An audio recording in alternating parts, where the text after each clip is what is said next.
Hello, and thank you so much for tuning in to the She Can Ball podcast. I'm your host, Mahi Jariwala. Our guest today is Coach Kori Peloeé. She is the strength and conditioning coordinator at William Jessup University. You guys, Coach Kori is the most hardworking and diligent person I know. This episode is going to be awesome, and I'm so excited. Thank you so much for being on. Absolutely. I'm really excited to be on, so thanks for having me.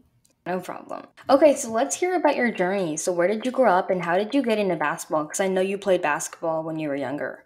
I did, yeah. So I grew up in Sacramento, California, in the Antelope area, for those who know. And I started playing basketball when I was in the second grade. Wow. One of my dad's close friends gave me a Michael Jordan basketball, of all things. You know, it was red and black. It was the coolest thing. And he told me that if I didn't practice and play with it every single day, that he was going to come back and take it from me. Obviously, I didn't want that to happen. So I did. You know, in the second grade, I really developed this love and this drive for the game. And I played all throughout elementary school, middle school, high school. And then my senior year, I was offered a scholarship to play at Sac State.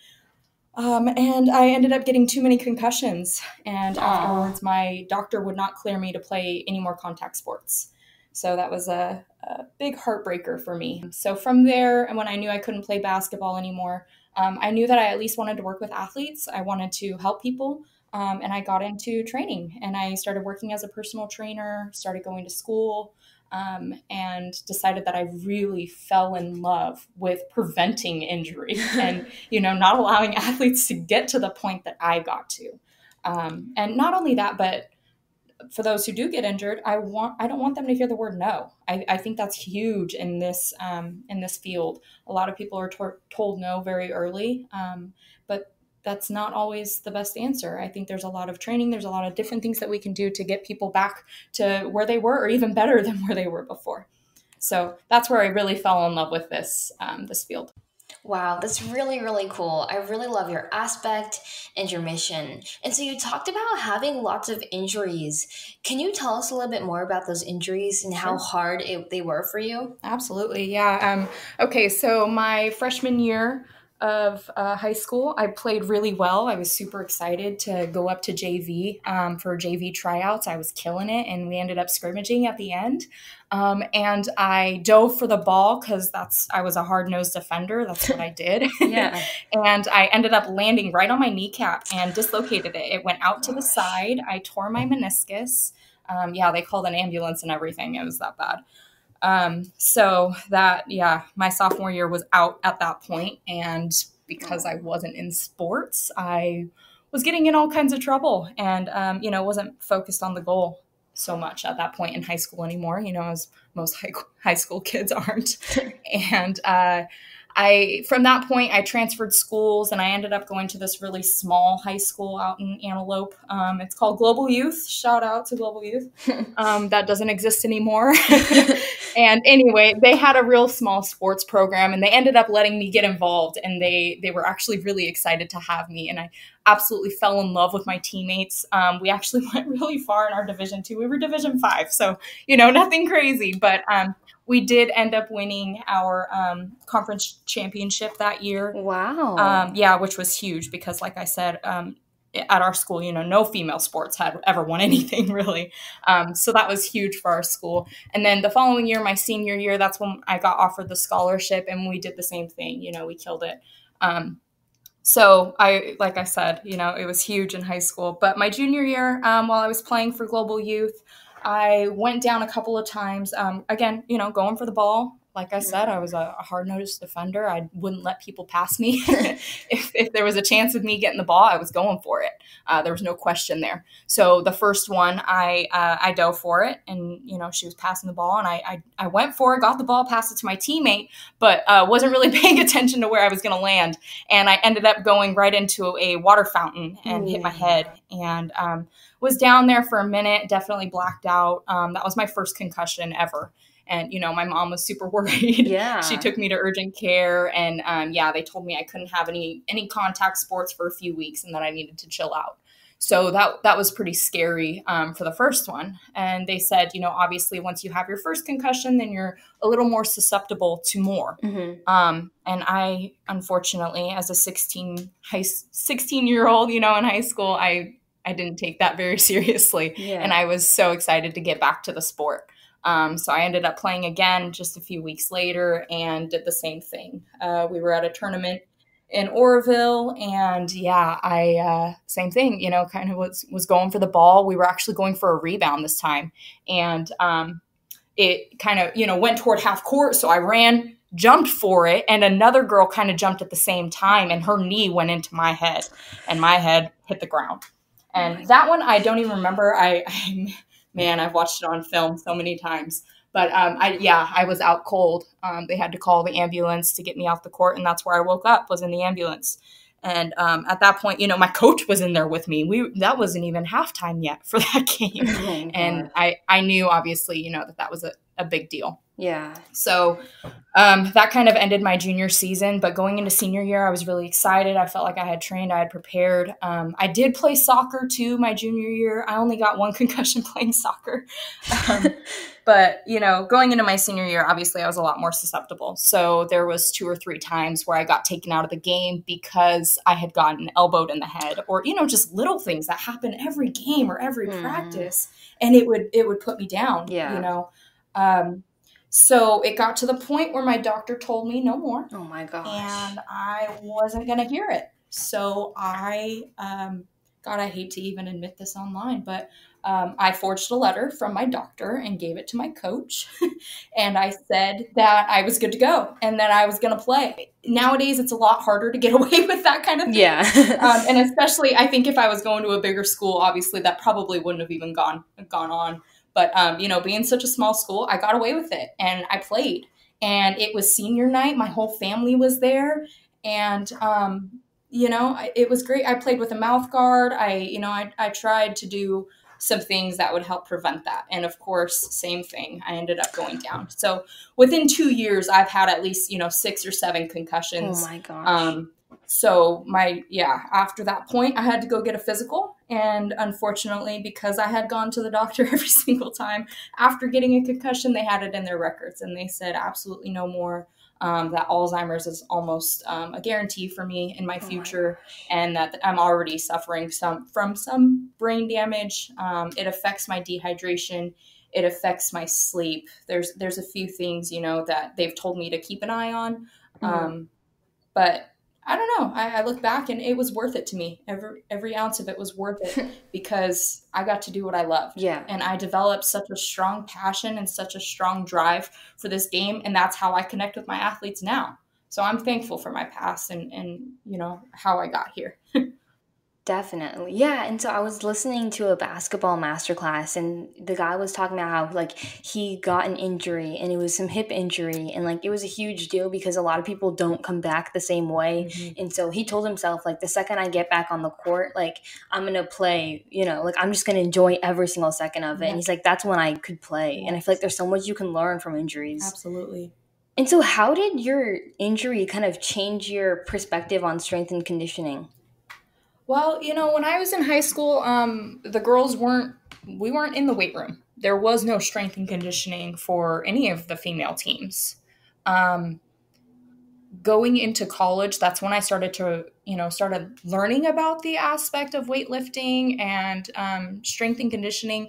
I was more so focused on the injury prevention. So I wanted to be an athletic trainer, the guys who were in the rooms and helping people tape up before games, or as soon as you get injured, they're the ones running out to the field or to the court. That's what I wanted to do originally. But then I decided I didn't want the aftermath. I want to work with the athletes before. Yeah. I want to prevent that. So that's when at American River College in Sacramento, I started talking with their athletic trainer and told him what I wanted to do. He told me I should be a personal trainer first and, see what it's like actually training people one-on-one and see if it's something I enjoyed. And that's what I did. I started working at 24 Hour Fitness. I worked at California Family Fitness as a trainer for a while. I now work at the Roseville Health and Wellness Center in Roseville, California. And it's amazing. I absolutely love working with people and helping them to reach their goals. I don't think the world has quite an idea of what we're capable of. And when we put our minds to something and we actually, discipline ourselves, we can reach a lot of things. And I think it's amazing when athletes actually put their minds to it. We can try and get to that point. Yeah, and it's true. I think strength and conditioning plays such a big role on athletes, and a lot of people don't pay Yes, attention to that, like foam rolling, stretching, especially as a young athlete, exactly. and it ends up hurting them as they get Right. older. So that takes me into my next question. So, what are things athletes can do to improve their performance on the court and prevent injuries? Absolutely. I think that's a great question. So, I think the first thing that we need to discuss is that there's 5 different aspects of performance. It's not just, performance all in one. If you look at it that way, you're going to have major anxiety. So, let's split it up into 5 different ones, okay? So, the first one we've got is movement. So, that encompasses all movement. That's your strength and conditioning, that's your core training, that's your plyometric training, and that's your basketball specific training. Okay, all your movement is all under one pillar. We've got a second one, which is recovery. So, your rest, your ice, your SMR, so that was your foam rolling or your massages, hydrating yourself.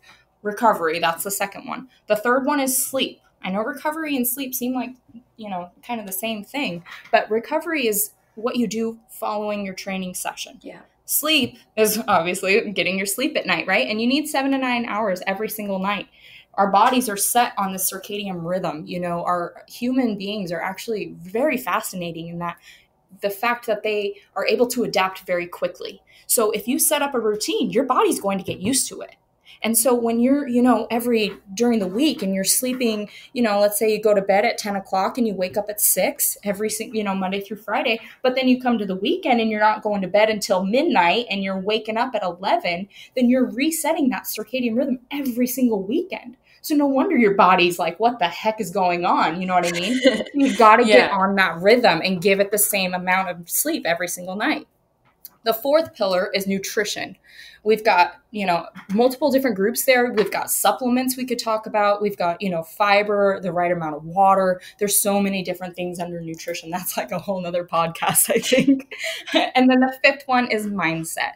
And that's, that includes mindfulness. That includes meditation. That includes your goals. That includes exploring where you can grow. I think the most important part of mindset, though, is being where your feet are. You have to be where you are. There's a lot of times where I'd be, training a client at 24-hour fitness, and I'm thinking of the homework that I got to do that night when I was working on my bachelor's. I'm thinking of, okay, how am I going to make money for rent this month? There's so many different things. Or, my sister's going through something. Obviously, we all deal with a lot of different things. But when it comes down to training, when it comes down to your goals, you need to be where you are in order to make the best of that moment. Yeah. So when you look at all those 5 pillars, I think the main thing when you're trying to improve your performance and you're trying to figure out what athletes need on the court, you have to first ask what's lacking. Are they getting all the movement that they need? Are they getting the recovery, sleep, nutrition? Are they getting the mindset aspect? What's lacking? From there, I think it's important to set goals and give yourself timelines. If you want to, improve your sleep, then set yourself goals. Okay, I'm going to bed at 11 o'clock and I'm setting my alarm for 7. Yeah. You know what I mean? We got to set those goals, and you have to give yourself timelines in order to make sure that you're going to hold yourself accountable, and you have to discipline yourself.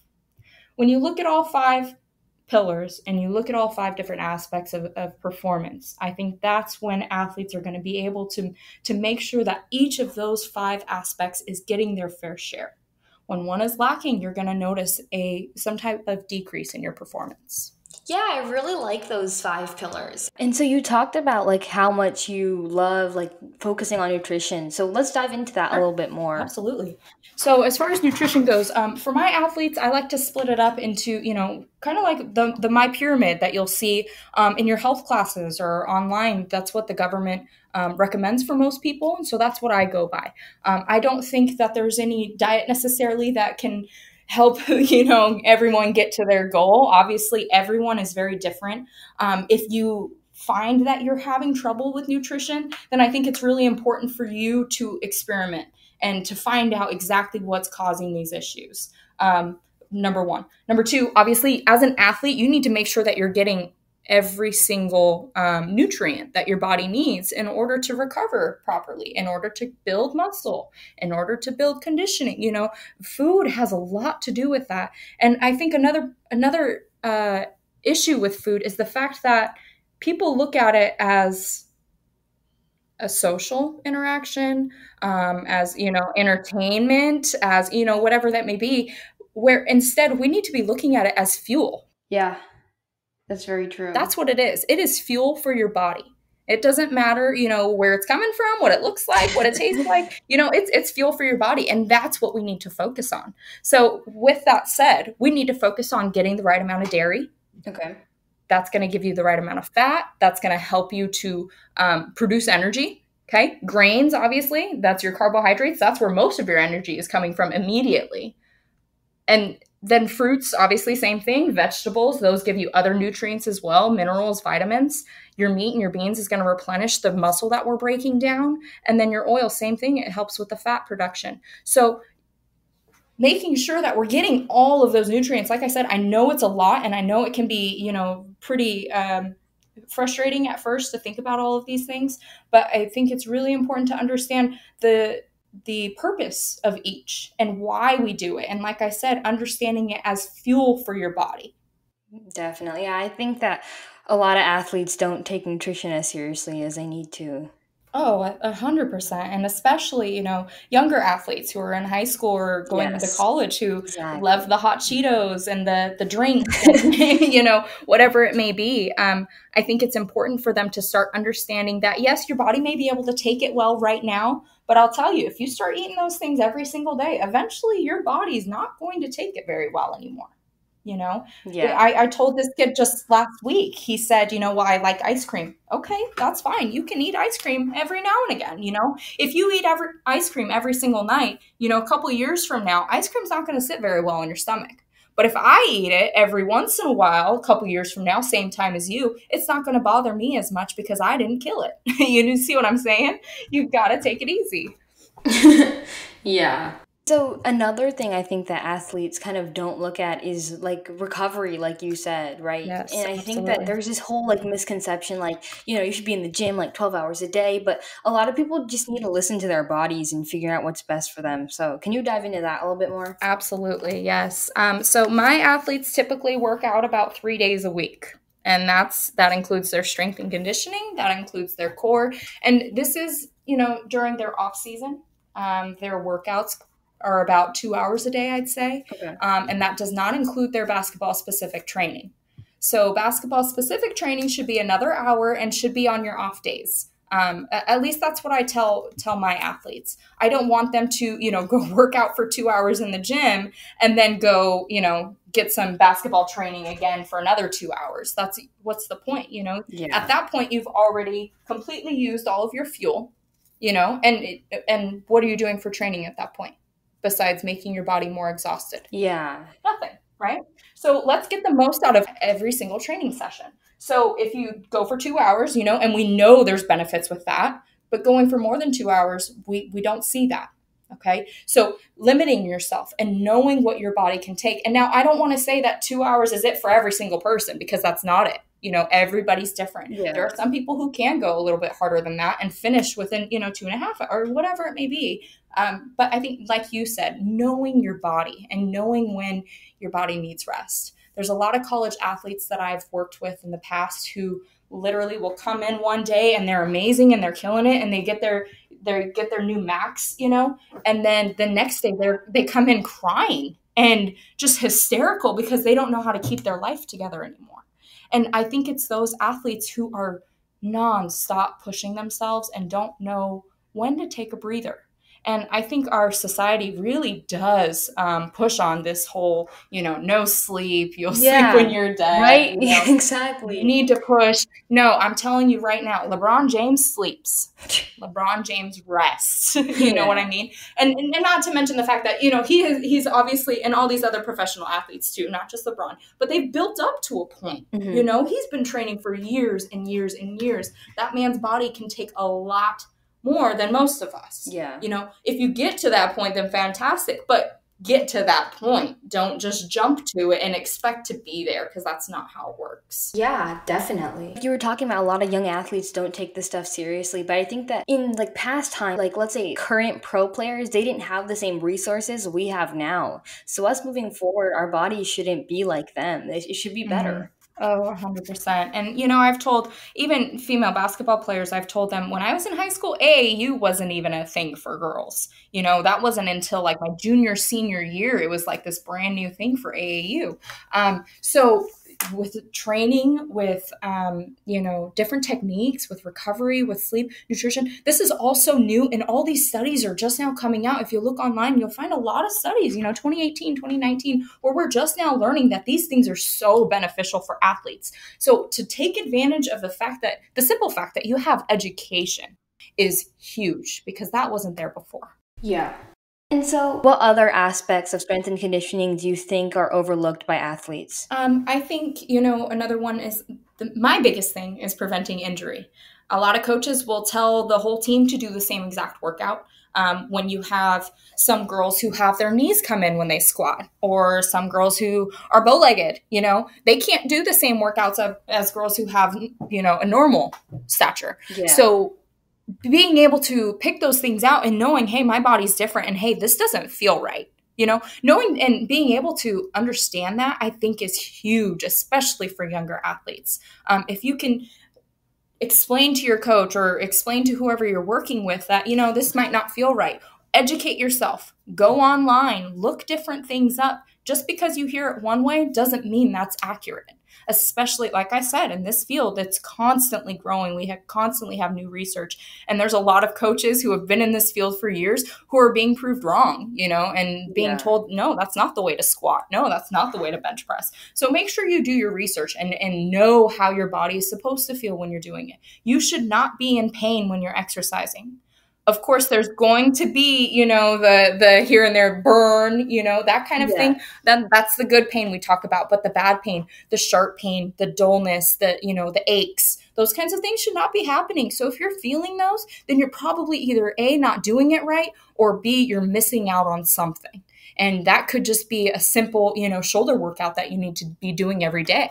It could be a simple wrist workout. I mean, whatever it is that bugs you, there's so many things that you could do to help prevent that.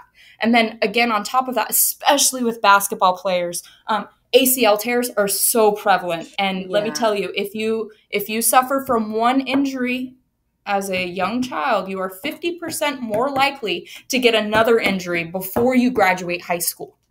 That's huge. If we know that, well, then why are we not preventing it? Why are we not doing things to make sure these kids aren't going to hurt themselves? These sports used to be fun. These sports used to be just, enjoyable and social. Now it's become so competitive, and they're pushing these young kids at such an early age. We need to really make sure that we're not harming them while we do that. Yes, that's true. So, including every aspect, you have to include strength.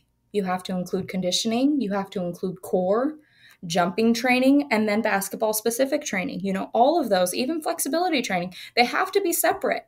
If you have a goal to improve your conditioning, say you want to be able to run, 2 or 3 miles without stopping, then that should be your goal. That's what you need to focus on for the next 3 or 4 weeks, depending on where you're at. That should be your goal. If your goal is to get bigger or to get stronger or to lose weight even, focus on that one goal. If you've got multiple goals, then prioritize them. You have to start with just one. You can't reach all goals at once. I know, like I said, the 5 pillars, that's a lot. And I don't expect people to go in and dive in and, okay, I'm going to get perfect all 5 in the first week. You know what I mean? That's not how it goes. There's coaches who can't even do that and, help perfect that with their teams. My only goal is for you to have awareness of these 5 pillars and to try your best with each one. And when you notice that something is lacking, try to understand and find where it's coming from, because that's how you're going to make it better. Yeah, I like that. Very well put. So right now, you're the strength and conditioning coordinator at William Jessup. So tell us a little bit about your job and what would a day in your life look like if we weren't in quarantine, obviously? Sure. Yeah, of course. Let me tell you first, I absolutely love my job. It is so fun working with college athletes. And, we get up at 6 a.m. every morning. We've got some kind of team in there. I work with men's and women's golf, men's and women's soccer, men's and women's basketball. I've got women's tennis, women's volleyball. And we just added stunt this year. So I've got almost 200 athletes that I look over. So my day, like I said, starts about 6 a.m. and that's when I've got people in there and we're throwing weights. We're getting down and we're trying to do as much as we can within that hour. I think most of my athletes understand that I prefer an hour and a half. Like I said, even 2 hours for a training session. But most of the time, especially, when we're not in quarantine, I'm restricted to usually only 1 hour with them. So we get down when they're in there, we put the music loud and we make sure that they're working. They have a very strict routine. They come in, they warm up.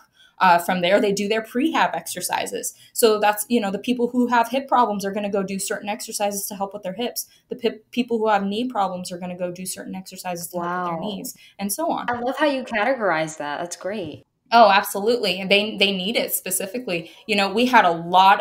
This is only my second year as the strength and conditioning coordinator at Jessup. And just last year, we had a huge decrease in injuries. Wow. So I'm excited to even see, this year, how we're going to progress with that. Yeah. So, so from their prehab exercises, they get into their lift. And that's, like I said, when they're throwing around weight, we do cleans, we do snatches, depending on where they're at, obviously. We do start with basic strength. So in the very beginning, they'll start with push-ups. They're starting with goblet squats, very simple things. And then we progress over time and we get to the point of power and where their bodies can produce as much of it as possible. And then from there, obviously, that's when we finish with conditioning and then stretching. And that's an hour session for my athletes. And then obviously the next one comes in. And my day usually is from about 6 to 11 in the morning. And then I go and work at my gym in Roseville, and I'll see clients there until about 3 or 4. And then I'm right back at Jessup for the evening sessions. You have a jam-packed day. I do, but like I said, this is something that I really, really enjoy. Every hour I'm working with someone and I'm helping make their life better. So this is something that I wake up every morning excited to do. I like that. And so I know that you talked about a little bit earlier saying that how, they said no more contact sports. And so how was that for you, and how has that shaped you to who you are today now? Because I now you love your job and you love doing what you do, but I'm sure when you heard that must have been really hard for you. Oh my gosh, it was devastating. I honestly, I remember so specifically sitting in that doctor's office, and when he came in and told me, I laughed. I did not take him seriously. I couldn't believe it. It wasn't until, maybe a day or two later where it actually hit me, where I was like, oh my gosh, I'm never going to play basketball again. Luckily at that point I had, been with my boyfriend of the time, for a year at that time, I guess. And he was a basketball player at the same school, and I ended up marrying him. We're still together today. It's been over 10 years. He played basketball in college. He actually played at Jessup. That's how, we ended up at Jessup. He got a scholarship to play here a couple of years ago. And I went to his coach, and said, you guys really need to figure some stuff out. Jessup didn't have any type of strength and conditioning program, and that's what I was studying at the time. So I was like, hey, how am I going to study this here? And we don't even have it. And not to mention my husband needs it. And actually that year, my husband ended up tearing his ACL. And that's when I knew, what, this is what I need to do. And that's really what pushed me in the direction of strength and conditioning. It wasn't just training. It wasn't just athletic training anymore for me. It was strength and conditioning specifically. And at that point, after my husband tore his ACL, it was completely devastating. It was his senior year. He was only 7 games in. It was preseason. Oh my gosh, it was devastating for both of us. So for me to go through all my injuries and get that devastating news, and then for him to go through it too, I was like, you know what? I can't let people go through this anymore. It was the hardest news at the time. Yeah, I can and imagine. So going through that with him at that point, I went to his coach and I said, he's going to be training with me from now on. Yeah. What kind of workouts you guys are giving him, but he's going to be training with me. And he said, well, if you're that confident, then why don't you train the whole team? And so, 3 years ago, that's what I did. I took on the men's basketball team at Jessup, and there were less injuries. Everyone was, excited. And we actually made it to the national tournament that year. And it was a huge deal with Kansas City. And Yeah, we competed. We lost first round, but just the fact that we had made it that far, I mean, it was That's huge for our amazing. team. Yeah. We were so excited, and luckily for me, the head men's basketball coach at Jessup happens to be the athletic director as well. And so after that season, he offered me a position and said, can you work with all of our athletes?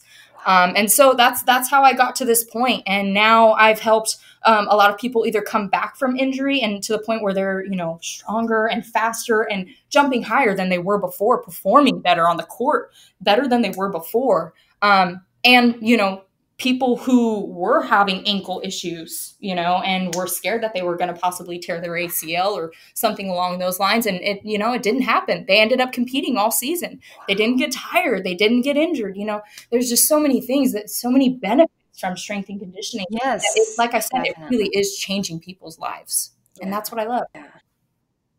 Great. And lastly, what advice do you have for listeners that might be going through injuries or something like you did? Absolutely. So I have a couple things. Number one is be where your feet are. Like I said at the beginning, that's the best piece of advice. It's mindfulness. It's about knowing where you're at and knowing where you want to go.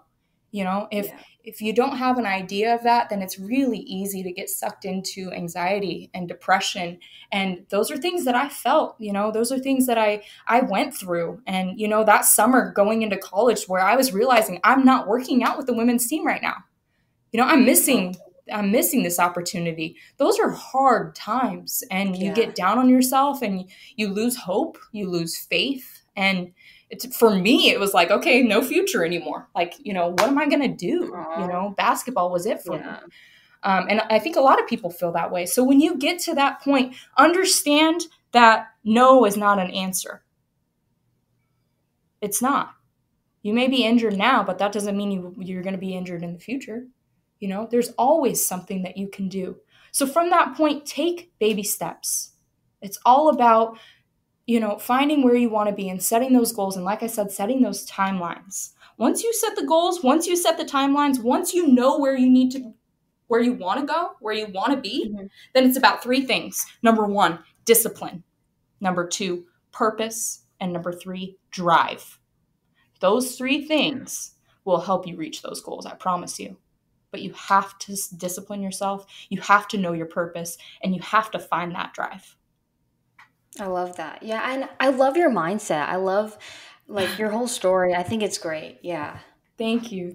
I have a lot of siblings. I've got 6 little sisters and 2 little brothers. So I have a lot of people who are looking up to me. And, going throughout this whole process, I needed to show them never to put your head down. That's one of my things. You always keep your chin up. I tell each and every one of my siblings, I always touch their chin and say, it doesn't go down. It's always up. And so everything that I face in my life, I am showing them what it's like to get through. Yeah. Thank you so much for joining us today. I really enjoyed that. I think there's Absolutely. So many takeaways that people can take from that. So absolutely. Thank you so much for having me. I really enjoyed this. Thank you. And that's the end of the podcast. Thank you guys so much for tuning in today, and I will see you guys next time.